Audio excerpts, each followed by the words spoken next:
going, everybody? We have all different types of podcasts on the Encouragement Conquers All podcast. And we have a gift and a great guest here today who's a young man who, he does everything. He's an athletic director. He's a teacher, teaches biology. He coaches basketball. He actually plays basketball, for basically a semi-pro team. If you see him, you know he plays basketball because he's a big guy for sure. He just loves his faith. He loves his family, and he just desires to find truth, desires to find unity. And he's going to be asking me some questions today, and we're going to be spending some time together. And hopefully these questions that he asks me, maybe you'll ask yourself, and you'll be able to challenge you as they will challenge me, so we can help other people grow closer to the real truth that encourages everyone. And we know that truth in our hearts. And if you don't know that truth, find it, desire it, look for it. And this hopefully will help you. I want to welcome Matt Faiola. He's another Italian. Matt Faiola is another Italian. You gotta love the Italians, that's for sure. And I'm pumped to be on. I just want you to know, just before you ask me a question, I just really respect you, your family, and I think really in our country right now, we need family. People need moms, dads committed, need communities committed to them, and you've been a gift for that. So we're gonna just fire away and see what happens. But any thoughts? Just before you ask me questions, what encourages you in life? What keeps you going? I would say the people older than me, my parents, my grandparents, what they have instilled in me, priests, those who sacrifice. And I know to be a parent, it takes a lot of sacrifice. To be a good father, to be a good mother, it takes a lot of sacrifice and love. And that's what really inspires me. That's what encourages me. Yeah, a young person asked me a question the other day. No, actually it was the athletic director of Ave Maria. He said, when you teach pornography, what do you teach? And I do a different approach. I say, what have you cried for this week? That's the first question I ask. If you haven't cried for anything, you struggle with pornography. And then I ask the next question, what have you laughed about this week? What have you really had laughter about? And maybe somebody he goes, really? You think this works? I go, I guarantee it works. And then the last question I had, what made me think of this was, what are you willing to die for? If this week you have nothing to die for, then you'll give your soul to anything that is not worthy of you. And so it's just something to think about. So, so we gotta be laughing and crying and be willing to die for something. And that's what I see you're willing to do. Show our emotion. Yeah. Don't be afraid, because that means you're willing to die for something. You're willing to put yourself out there. And most people aren't. Yesterday I was with my son. I was with my son Rocco, and we were going to a SU game. And we're walking up, and he lost something. Oh, no. And he felt sad because I gave it to him. Yeah. And I started, tearing up a little bit too. And he was looking at me kind of like, what's Dad crying? I go, well, that you care that much that you lost what I gave you? I could have been like, oh, you lose everything. You know what I mean? Sometimes I do act like that, you know what I mean, as a dad. Yep. But it wasn't like, oh, you lost this. I go, I'm just thankful that you cared that much. Like I said, oh, you're this age, you shouldn't cry. What's your problem, right? Right. No way. I said, I can't believe you care this much about what you lost because your dad gave that to you. That means you love me. Thanks so much. And then, he stopped. He was able to stop it. And it was beautiful. It was beautiful. And I think that connected us. And I said to him, I want you to know that when I was your age, I would have cried too, because I care. I care about my dad.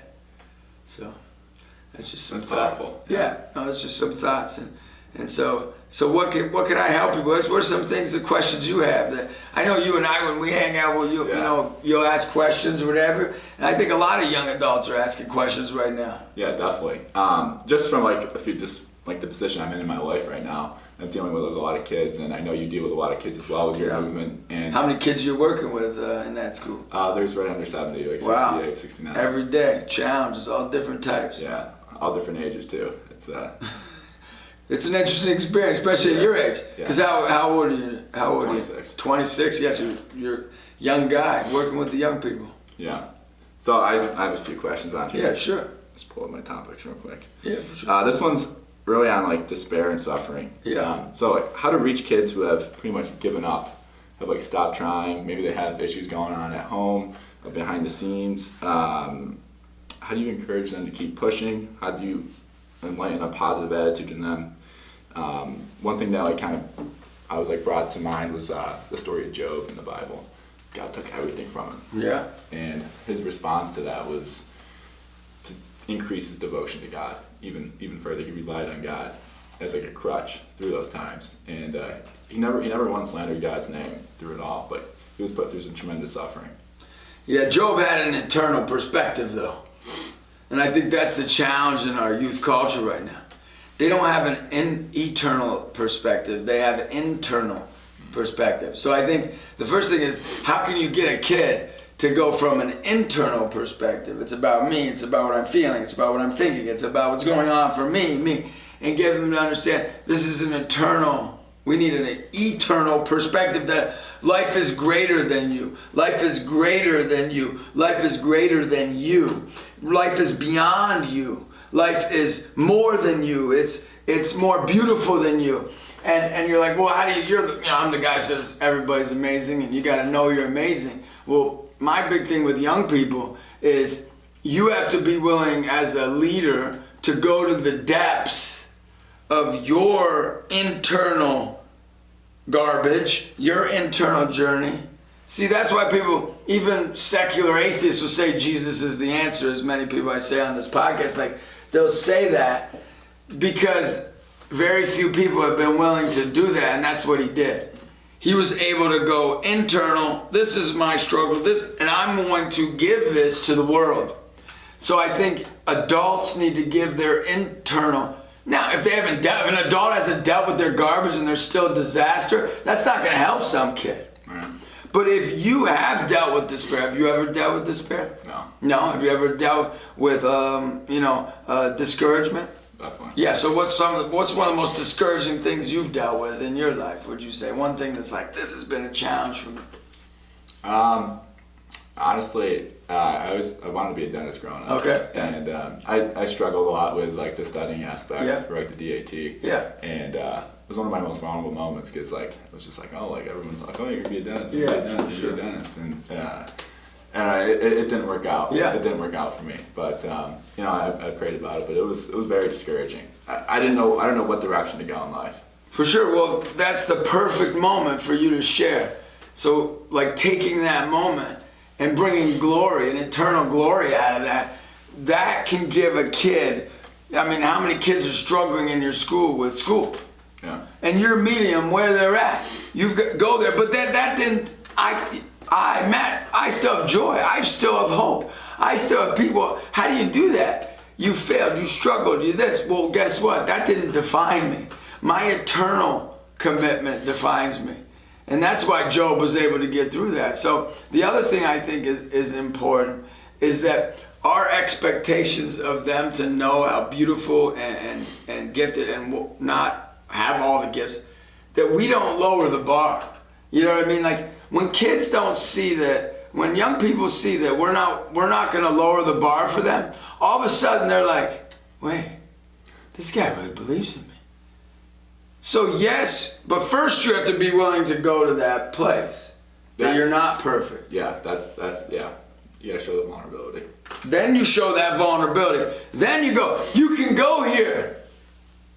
And not necessarily you're going to be in all these, because I want to let you know something. I tell every staff member this. You know, we have a ministry, we've had hundreds of people work for this mission, right? And I always tell them, I say, I don't know if you've ever read the book, A students work for C students. You're all smarter than me, right? But that doesn't mean a C student can't do great things, So C students know how to fail. C students know how to struggle. So you also can inspire them through that they didn't meet the mark of this person or that person, but everyone can meet the eternal mark. And I guess that's the last thing. It's what virtue stands out. I think we have to really hone in on the pearl of goodness of every person we meet. Anybody that we see, and we see that pearl of goodness, and we grab a hold of it. And we go, do you see what I see? Do you see what God sees? Do you see what your parents probably see? That's what I see. And you hold on to it. Every time they go, bam. Don't forget. Look at the gift you have. So those are the three. That's what I would come to mind for young people right now who are going through despair. Be vulnerable, set the expectation high, and hold on to that one pearl of goodness and keep them honed in on being thankful for that. Yeah, definitely. Because like they just give up on everything they want to do. Like they're not hustling in sports. You're right. They're falling asleep during class. They want to be invisible. They go down into shutdown mode. Not my team. No. But I'm gonna tell you about our team. These kids are from all over. We have a kid who plays D2 basketball right now. You wanna know why? Because a D2 coach was reffing one of our games. Reffing. After the game, he comes. We lose the game. We're down by 12 with 30 seconds left. They're playing like their life depended on it. They knew they couldn't win, but they're playing like they're like 30 seconds down 12. The ref comes and he goes, "Coach, how your kids all play like this?" I go, yeah, you know. He goes, "Do you have any older players?" I go, "I only got one or two that play like those kids." He goes, "Could I meet that kid?" I go, "Sure." I bring him to a tryout, and those 11-year-old boys got this 18-year-old kid a scholarship for a D2 because they saw. And the whole point is, you know this, you can help them rise to that occasion. Exactly. And you know, we have this thing on our team. It's interesting. We say we do have favorite players. This is something young people need to know. There are favorite players.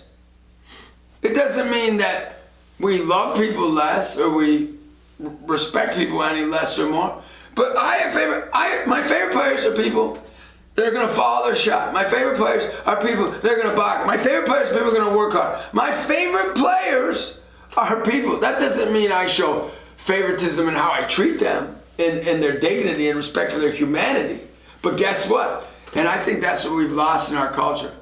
That we don't say that, guess what, A, B, C, D, that matters to me. And if you don't do that, that's going to affect how much you're going to play, how much you're going to achieve in life, because it's truth. Amen. Amen. Hey, we got to go for it. You know, somebody said, "Oh, well, you know, God loves Our Lady, you know, more than you." And I said, "Yeah, you're right."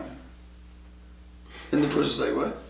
"Yeah, because she lets him love her more than I let God love her." And it's just like my players. There's some players that allow me to teach them more. And I'm imperfect. So I can't teach them all that God could teach them. So that's just kind of how I look at it. Like, well, you don't think Mary's, you know, Jesus' favorite? You know? Come on, give me a clue. I'm not going to say I'm more favorite than Mary. You know, like, of course, because, and it's not because I'm way worse than her. It's because she allows Jesus and God to love her more than I allow them to love me. That's great. Thank you. Oh, hey, I don't know if it's good or not. We're going to do something here, man. We're going to have some fun together. I like it. Next one was how to deal with like, entitlement. I've experienced, but like an entitlement culture with these kids. Like parents have like lowered the expectation for their kids. They have fought all their battles and hid them from confrontations, and not having them not make that human-to-human connection, like going and asking somebody for a job. No, it's mom asking them, "Oh, can my son have this job?" Yeah. We got 25-year-olds doing that. Yep. Now that they have their parents call for them. And the first adversity they run into, I mean, I can understand at like a younger age, but like when they're, you know, in their teens, the parent is trying to handle all the adversity. When, you know, they should be teaching the kid how to handle adversity. Or when a coach doesn't give it your way, and like the grass is green on the other side, we're gonna go play for another team, or we're gonna transfer. My son's gonna transfer from Syracuse to another school because he's not getting what he wants. How do we reach those kids? How do we reach those parents to buy into what we're trying to sell in terms of coaching? I think when they're kids, you have to, you know, this sounds bad, but you have to conjure up a way to make them feel like a C student. So for my kids, it's like, both of my boys, though they were just as good or even better than some of the players on my team in particular, and I use sports to teach my kids a lot of stuff.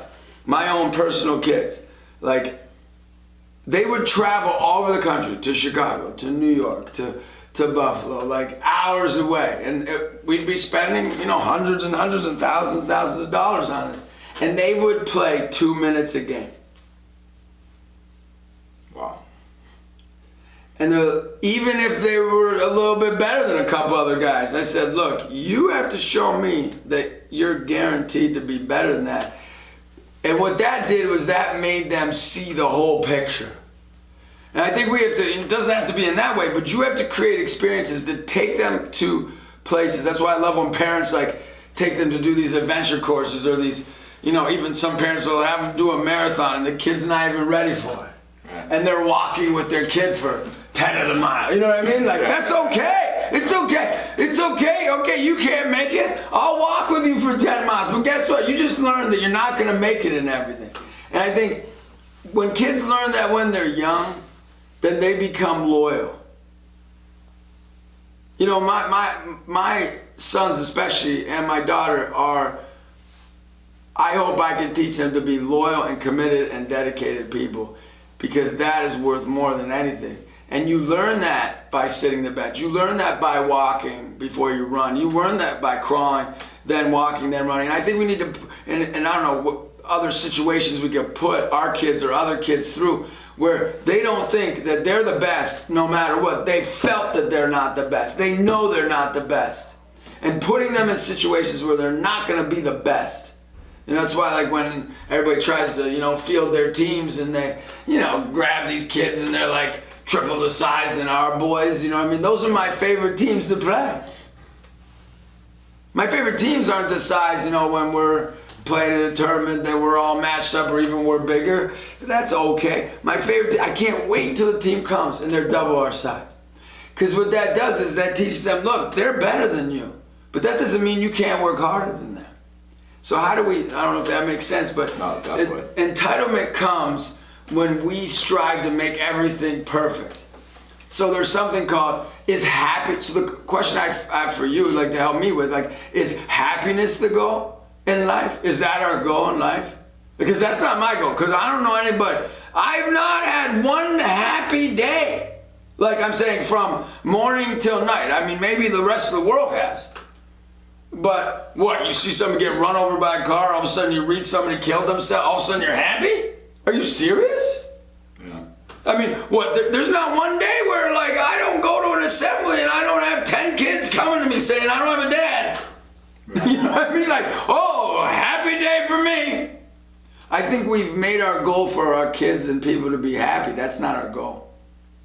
I think our goal has to be to help them to have purpose, to have a mission, to have goals.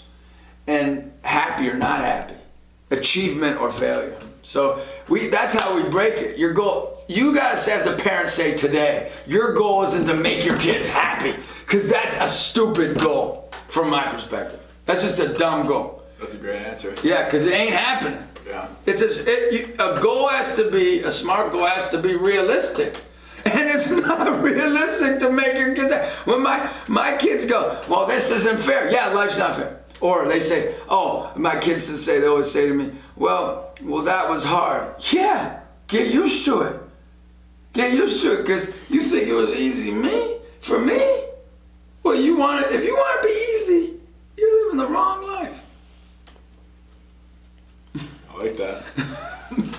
Yeah, we make it too easy for it. Because it's gonna be hard. It's gonna be difficult.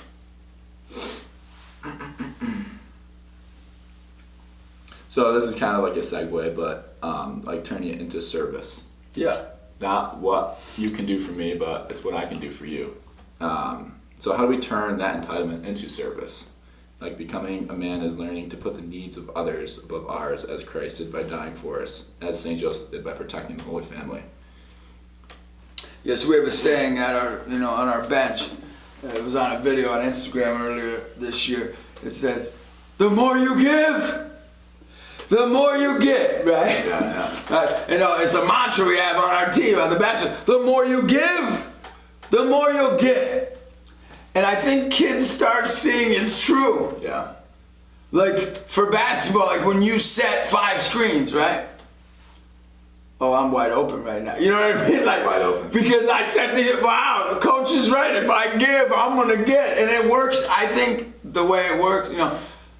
And if you set 5 screens, who's going to want to set a screen for you? Everybody else. So that's the second piece. So when you give, you're going to get an opening on the court. Also, when you give, other people are going to want to give to you, right? And when you give, you have more truth and beauty and goodness in your life, and it gives you more energy, and it inspires you and others, and that feels good and does more good for the world. So giving is the answer. So how do we get kids to give? We have to find any way we can get them involved with something that's not about them. And not all coaches do that because they're all trying to make everybody happy, and so it might not be your sports.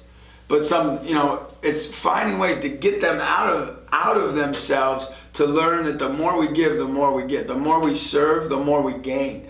And you don't do it to gain. But I just know I'm living proof of this.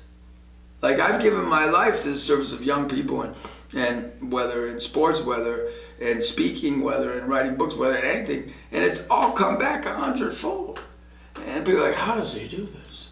I don't even know. They're like, it doesn't make sense. Like, now my own dad, who is like more of like a secular deist, he's not even, you know, really dedicated. He's in his last years, and you know, he's going to turn 80 this year, and he's like, I really like this. I want to see what's going to, like, he's so intrigued. Yeah. He's like, this is so, and I think that's the other thing. People are intrigued by service-oriented people. They're not intrigued by a taker, and that's the other great thing about teaching kids to be givers. Like, I got this kid. He's the #1 player in Central New York. He'll play D1. You know, his name's Gavin, and he goes, Coach, give me 100 wristbands. I just want to give them out in the school. I'm like, all right, sure. So he goes, but people were intrigued because he's this high-end athlete, right? Yeah. But he wants to give. He wants to do things for others. He's hurt right now. You know, he's telling everybody, it's God's plan. It's God's plan. So they're intrigued. Like, wait a second. Wait, you're hurt, but it's not about you. Like, yeah, okay, it's about you in this way, but you are trying to find and doing ways to make it about others. I think the other thing I think young people need to realize is that it's very intriguing when you're a service-oriented person. Like, people are more interested in you, and in this era, they like to be interested in. So it doesn't hurt you to be a giver. That's so true. That's so true. Just from my experiences, like when you see somebody doing something for someone else, you're like, well, What? you're curious, right? Yeah, like, why'd they just do What that? is he getting out of this? You know? Yeah, what's his take? What's his investment return here? You know, like, Yeah. But really, when you find out it's nothing, you know, that's the best part. Yeah, that's the beauty of it. And that happened to me, like, with basketball.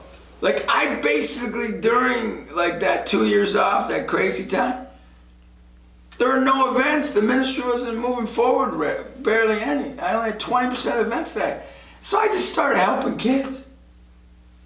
And just for that reason. And now we're gonna, in the next 2 years, we're probably gonna impact more lives than we've impacted in the history of our mission. And it was just because it's about I wish we could get every business leader, every CEO in a room, every owner of a company, and I'd love to get them in a room and talk about giving. Like, just have a session with these guys. Because I'll guarantee you, they would all agree with this. The more you give, the more you get, man. It just works. It's stupid. It's stupid, but it's the smartest thing you can do. If every young person out there knew that, it's game over. What has this generation built, or what have we done? I know you asked that question a lot, because I started thinking about that when you mentioned it to me one time. You're like, what have you built? What did the immigrants build? You know? Or have we torn it down? Have we torn down what they built? It's so interesting. In terms of society, in terms of faith, expectations of ourselves, of our kids. Yeah, I mean, that would be a great historical study, which I haven't done, so I don't have all the answers here. But the few answers I have is like, what have we built that is going to give an eternal reward for the generations before us? the immigrants, like my great-grandparents, like probably your great-great-grandparents, right? My great-grandparents, right? They built churches. They built community centers, right? They built places for people who are in the war. You see those, they're dying now, but all those, the war veterans, they built their, places they can go. What are those called, like monuments and stuff? No, but like there's a community of like where the veterans all get to go and hang out. Like VAs? The VA communities. Yeah. You've got the Polish communities. Yeah. You've got, the Italian, communities, like where they had places they go. Like, what do we have built where people can go that's not work? It's going to be interesting in the change of the centuries in the next 70 to 150 years. You know what I mean? Like, you only can go to something where you do something to receive a reward. How's it going? It's Justin Fatica, and I can tell you I'm so thankful for your encouraging messages and engagement and joining us for our videos that we hope are bringing you encouragement when you need it most. Now, before you go, I want to tell you about some exciting news. Since I was 19 years old, it's my dream to build facilities for kids. Well, that dream is happening. It's a place where young people and their families can relax, socialize, work out, be encouraged, that they can make a difference in somebody's life every day or have their lives be impacted. That's where we need you. We need you to ask yourself if you'd like to help us to break ground. You can be a part of this mission within less than 1 year. But if we don't have help, we can't do this. Now, I know right now there are a lot of people struggling, but we're just looking for pocket change, a rainy day fund, or to connect us with partners who can help make this dream a reality. We want every single kid and every single family to know they're amazing. And it starts with you. Please like, share, and subscribe to our content so we can keep you updated, so you can keep us going. And together, remember, we are making a lasting impact. Thank you for your generosity. Thank you for your support. And stay encouraged. And never forget, you were made for an amazing day. And it starts with what lives within you. You're amazing.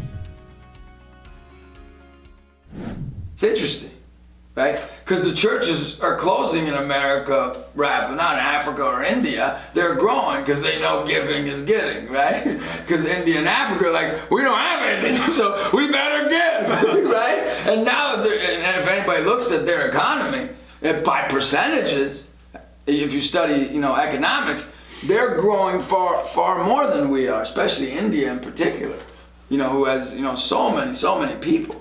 So, but they better not forget to continue to take care of their people. And I'm not talking about, and people are like, oh yeah, well we have schools, public schools, they're free. No. Those are forced.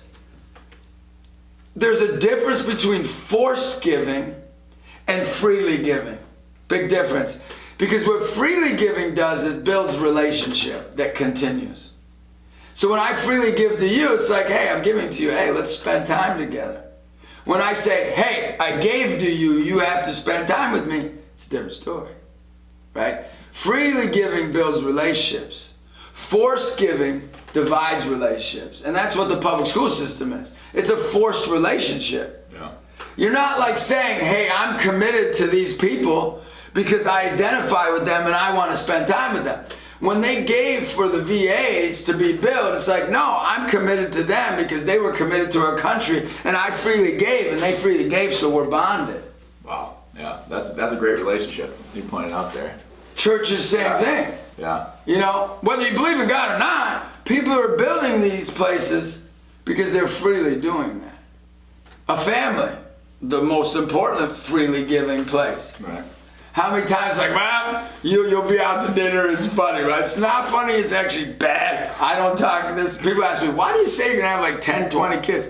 I go, just in case I have 10 to 20 kids, and I don't want my kid to be the one to go, you didn't want me, Dad. I always got nervous as I started to get going having kids. I only said, I have 10 kids, I don't care. Well, what if I have 11? You know what I mean? I go, the 11's so I started saying 10 to 20, just in case we met, and I only got halfway there, so we didn't make it. But like, it's the whole point. It's like when you go out to eat and somebody says, oh yeah, I was a surprise. They didn't even want me. But I don't care what anybody says, that kid acts different. Yeah. Every kid that is that person acts different. It's a joke, I get. I'm a judge in a family that says that. But that's the difference between, in a microscopic way, that's the difference between freely giving and forced giving. That affects a society. Now times that by millions. You give to me because you work for me. Are you freely giving?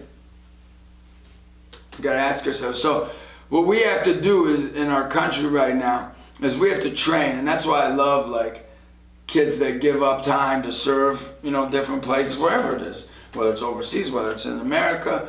Because when you give, like, they're the best workers in the workforce. Like right now, our organization, we have kids that give up, anywhere for a year to, 5 years to serve our mission. Everybody wants, how many CEOs call me? I had a CEO last night. Come on, you gotta send me 2 of your missionaries. You gotta send me 2, like begging me. Wow. Like on the phone last night. Like, oh, are you sure you don't have anybody? I swear, text me again. Are you sure you, why? Because they're freely gonna give to his company and he knows it. They're gonna do it because they believe in him and they believe in what he's doing, and there's a difference. It's authentic. And what's gonna happen in our nation when we've taught people to force give? It's dangerous. It's a very dangerous time in this nation, just for that mere fact. Thank you. Wow, that was great. Oh, hey. You're asking the questions. I'm just unloading here, all right? Alrighty. So this next topic is about failure. And so teaching kids to embrace failure. Favorite thing to do. One of my favorite things to do in life. How we reach these kids. Like I said, parents have tried to hide their kids from reality, from doing work, and from the fact that failure is a common thing in life. We are an imperfect person. How do we teach kids to be fearless and embrace value and learn from it? This is a quote from the Bible, even the righteous man sins 7 times a day. For sure. This is one of my favorite things. So I do this thing at practice, right? Yeah. My favorite drill. It's just a simple thing. It's a sprint. I say, 10 seconds. You gotta touch the line and come back in 10 seconds. And in the beginning, half of them can't even do it.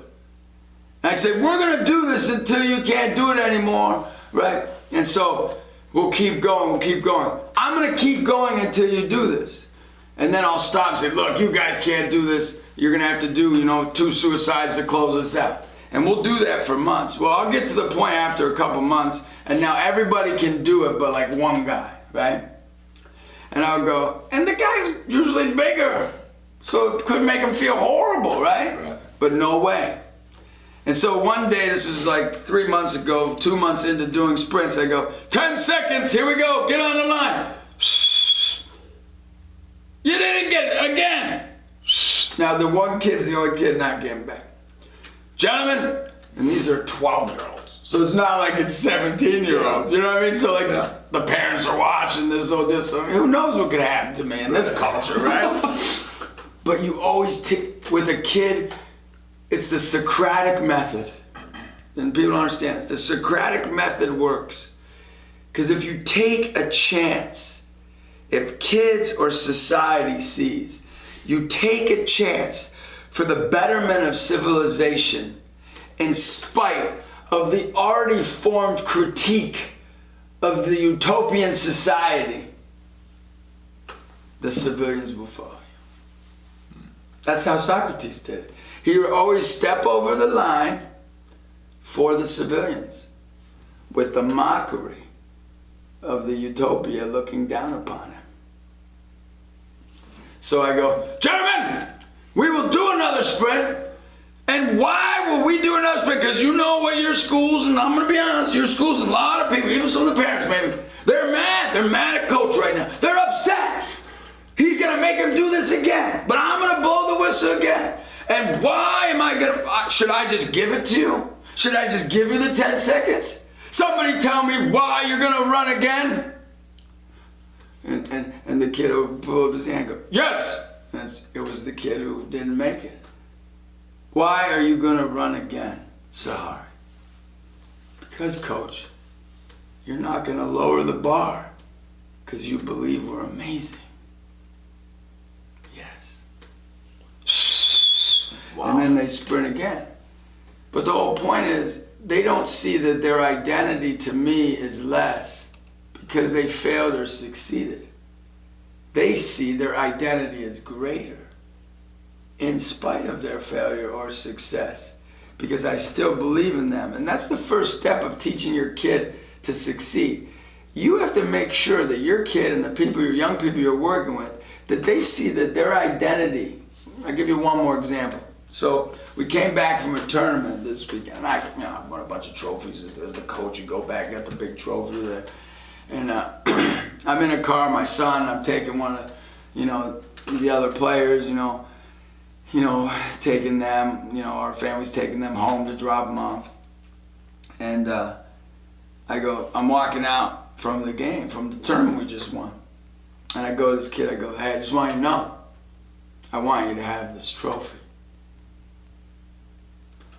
And usually the AAU coach doesn't give the kid the trophy, right? He takes it home and he has this big trophy case with him. He goes, why are you giving me this trophy, coach? Are you sure? I go, yeah, I don't care about trophies. I care about you. He looked at me and goes, okay. And I don't know what he thinks about it, but it doesn't matter. I want to find ways. And so my son missed a few years back, he missed a game-winning jump shot. And he's hit 10 game-winning jump shots. He's got a great jump shot. He's hit 10 game-winning jump shots. But he missed. And I go, you know what it's time for? And he knows. It's time to go get ice cream. Because when you fail with a good heart, that's more important than succeeding with a good heart. Anyone can succeed with a good heart. But who can fail? And, hopefully you'll eventually get to watch this docuseries. And one of the last episodes, we lost every game by 1 or 2 points.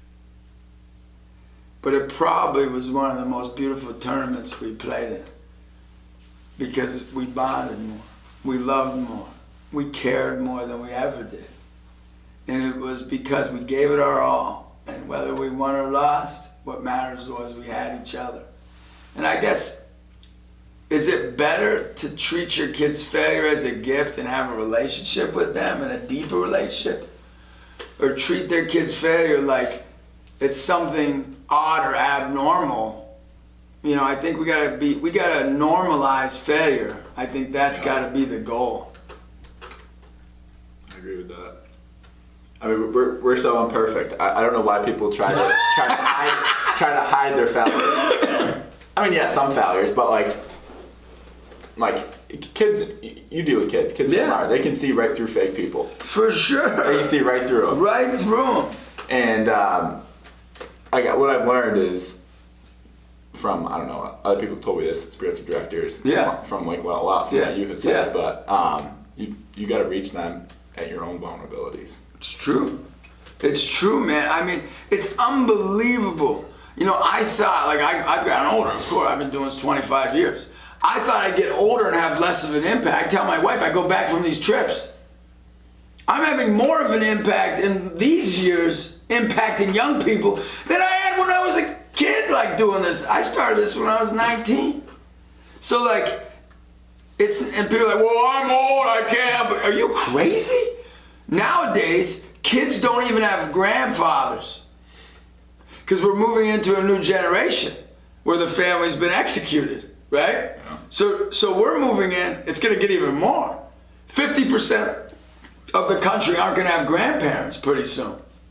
Where it's 50% of the country don't live or have a tight relationship with their biological father, right? Yeah. It's going to move on. 25% don't have grandparents. 50% don't. So we need to realize if you're the grandparent age, you're the parent age, you can still impact young people. I think the most important thing we can do right now is invest in our young people. And any of these, movements, whether in society or within the church or within any stable organization, will tell you that's probably got to be our utmost importance right now. I think what we're doing is, because there's and this is the danger right now, and this is the danger for a lot of missions out there, a lot of people who are invested into the service to the world. There is going to be an influx of the most money in American history in the next 20 to 40 years because of the baby boomer generation and what they've made. Well, what people are doing is they're steering all of their energy to these people, right? Well, what they don't realize is by steering all their energy to these people, they're forgetting about all these young people. And all that money is just going to go to waste. And it's going to go to waste on what? On themselves. For a short period of time, so they can just make it through life. We've got to put all our money and all our investment into our young people right now.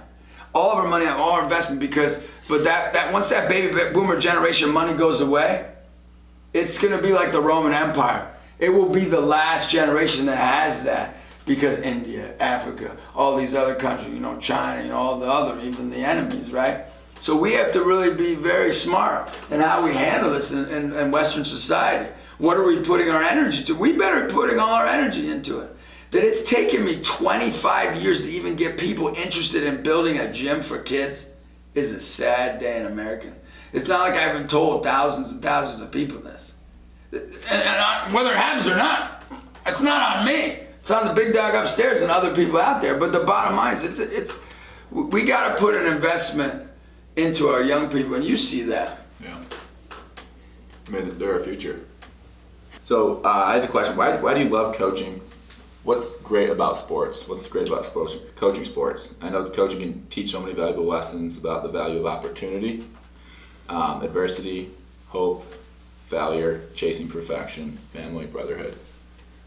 So for me, coaching is of utmost importance for this reason. Well, number one, don't get me wrong. Sports is the belly of the beast. Meaning, the youth basketball, if you know it, it's $1 trillion industry. Yeah. Youth basketball. Yeah. Just basketball. Not counting soccer. It's a monstrous industry. So it's a belly of the beast. People are in it for, God knows how many reasons. Why I love basketball and I love sports and I love coaching is because I believe it's the last arena that you can challenge in. Nothing personal. I get in, this is a different podcast, but I get into a debate. Can you challenge like wholeheartedly and fully in the religious society across the board? I don't know. I would test it that within that arena of people. Well, I kind of see a relation between like Catholicism and For sure. being an athlete. Oh, I see plenty of relationship. But within the institutional infrastructure of faith, not the personal infrastructure, I see the total correlation. I'm talking the institutional infrastructure. We have a hard time challenge. When you challenge, it's just like, bam, you're getting crushed, right? Yeah. When you challenge within sports, it's still invited. Get on the line, give me a, right? Yeah. If you were to go into school tomorrow and go, all right, you're kneeling and praying 3 rosaries. What would happen to you? They'd call you in. Even your school's solid. It's an unbelievable place. Wait a second here, Matt, what instructed you to do this, right? And I'm not judging that. I'm just saying, you say do 10, 10 sprint, push it. So I like that piece of it. You can really challenge people and it's still okay. Now, I agree with you. How it also is, the greatest place to build Catholic and faith-filled virtue is through sports. Because it's, like you said, it's the same, it's congruent. So when you say be patient on offense, you can say, hey, be patient in life, and let's talk about that, right? Be about giving toward, don't be a selfish player, be an unselfish. How you doing with your mom and dad, right? Yeah. So there's so many correlations to the faith world. But I do believe the reason I'm in it, I think about this. Like, I'm in it because it's an arena that makes sense for how I bring, like Lions, I'm a big Lion fan. Like, I like the Detroit Lions. I'm glad they've done well this year. Let's see what happens if they do anything, or let's see if they did anything with their life here. You know, but Lions, you know, you can be a Lion in that environment. So that's my thoughts. I mean, I love the sports. What I also love is there's a community with the parents, with the, you know, the community is welcomed in the sports environment too. Yeah. And community for faith is so important. But I do challenge our faith structures in this, you know, podcast. You know, you can have different opinions, but when we stop challenging people to be greater witnesses, not with disrespect or love, and it's not like just about, you know, praying 3 rosaries or something, but just we have to be concerned about our infrastructure, how strong it is, and we need to be able to challenge one another. Okay. Yeah, and like one of the relationships I see there between, like, I don't know, like Kobe said, like Kobe Bryant is like, you're always chasing perfection, knowing you're never going to achieve perfection in sports. That's great. You can go, I don't know, 6 for 7 from the 3 line. Yeah. You can go, and that's great. 0 for how many? Yeah. But it's how you respond, and I see the same thing in, I love Christianity. You know, like, be perfect as your heavenly Father is perfect, but we're never going to reach that perfection. but it's the actual fact that you're striving for that. Yeah, and I agree with you on that. Like, I love that, like, analogies with Kobe Bryant. That's a great one, because it's like, I like the 6 for 7 because that's really good. It's like a baseball player. You could hit 300 and you're unbelievable. Yeah. Right? Yeah. But how many strikeouts did that 300 hitter have? How many, you know, whiffs did he have? How many times did he, you know, get thrown out? How many times did he get out? You know, so yeah, I agree with that. I think it teaches you, because that's how the faith works. Because I think people struggle with the faith because the standard is so high and you never reach it until heaven. Yeah. I love that, Matt. That's a great way of looking at it. And then another thing I've been telling my guys a lot is body language. Yes. I heard a coach talking. 95% of the game you don't have the ball in your hands. 5% of the time you do. What are you doing in that 95%? How are you reacting if you make a bad play? If you get an offensive charge called on you? If you make a turnover? How are you responding? Are you moping? Are you sad? Are you putting your head down and not getting back on defense? Or are you going to make a next play? Yeah. Are you the one diving on the floor? And that's the same thing in life too. Right. You know? Yeah, are you, like, a saint is a sinner who keeps on trying. And Yep. you know, if we're trying to be saints, if we're going to try to affect the next generation, people around us, we can't be sad while we're doing it. We gotta No, I love that. Even when we mess up. I love that. You gotta be chasing look to make the next best play. Yeah, I say something, you know, it's on that series, if you watch, it says the truth inside you. The truth inside you dictates how you react to failure or success. So, like, when you fail, do you still have that motivation? Do you still have that dedication? Do you still have that, are you putting your head down? Ooh, poor me. Or when you succeed, are you like, oh, I'm the man, I'm not about others anymore, I'm the man. No, you have to be, the truth inside you has to be the same regardless of failure or success. Because the truth inside you dictates how you're going to react towards things. So I agree with that. It's something, you know, it's so important to know that, you know, like 95%. And I think that's like life, right? Yeah. 95% of your life, no, not somebody else's. Your life isn't about you. Yeah. I think it's the same thing with life, right? Yeah, exactly. Even if you're a single guy, I'm a married guy. You know, mine's probably 98%. Yeah. Yours is 95% not, because your mom's calling, hey, you didn't call me when you came home. You know, like, and then, you know, the teacher said, where's Matt at again? He's doing this podcast. You know what I mean? So that's good. No, that's great. You know, in closing though, just tell me a little bit about your school, and like, just in closing, and what you're doing and what you're enjoying and how you're loving it. Honestly, like, being the dean of students, I feel like I need to be at full attention for every student, but you can't. You can't, even at a small school like this, you can't. For sure. But it's the frequent presence, I think, is really the main thing. Presence. You're being out in the halls in between classes, making sure that they see you, they see your care, that everything's going well. And another thing, a lot of joy I get out of it is the interactions with the kids. Each kid has their own story. They have their own uniqueness, and being able to talk to them about them, like, what are your goals in life? Where are you right now at achieving your goals? At the beginning of the year, I didn't really know a lot of the 7th, 8th, and 9th graders, and so I kind of did like a little interview to get to know them, to figure out their goals, to figure out like what they want to do with their life, what are their hobbies, what are their what they like to do in their free time. I enjoy that a lot, but I think you'd be great at that. And the athletic part is a lot of fun. Like, so much fun. Having it's a long day at work, but you're working with those kids and then going to practice, it's a huge outlet. For sure. It's a huge outlet. Yes. And that's where I let all my emotion out. I tell them, all that pent-up energy you have from sitting at that desk every day, let it all out in the game. You let it all out in the game. I like that. Every play, I preach on that a lot. Like, every single play, you got to be 100%. And right now, our team's 0-5. 0-5. We haven't won a game. We can string together 2 good quarters. Yeah. And I was like, we're not ever going to play a perfect game. No one's ever going to play a perfect game. But if you don't bring 100% every quarter or every play, or at least try to, then you're not going to accomplish what you're looking to accomplish. So, we're right on the cusp. We've lost every game Syracuse blew us out, but a couple of the other teams in our league, we lost every game under 5 points.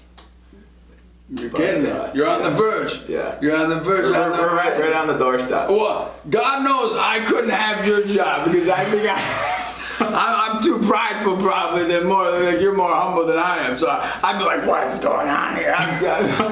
No, I get like that, but you're more focused than I'll ever be. But I really appreciate you having me on here. No, it's great. I really respect and I look up to you, and this movement. You've created a movement. Create a movement with the youth. It's incredible, and I'll pray for it, and I continue to pray for it. And just share, if you could, like one thing someone could do for a young person. Just speaking to the camera, just say, hey, do this for these young people. Just tell the people out there, say, this is what I hope you can do for them. Like, give an example. Yeah, what could you do for one thing that they could do for a young person this week? This week, find a young person and give them something. I want you to give them something, give back, because the more you give, the more you get. All right, good. And we had a great time with Matthew Faiola, and you know what? All the questions you asked me, if you're a young person, you're a young adult, share this with your friends. Share this with everyone, because you know what? I bet you a lot of young adults, I bet you a lot of young people are asking these questions, and a lot of older people who are asking themselves, how can I get involved? How can I make my life a purpose? You know what?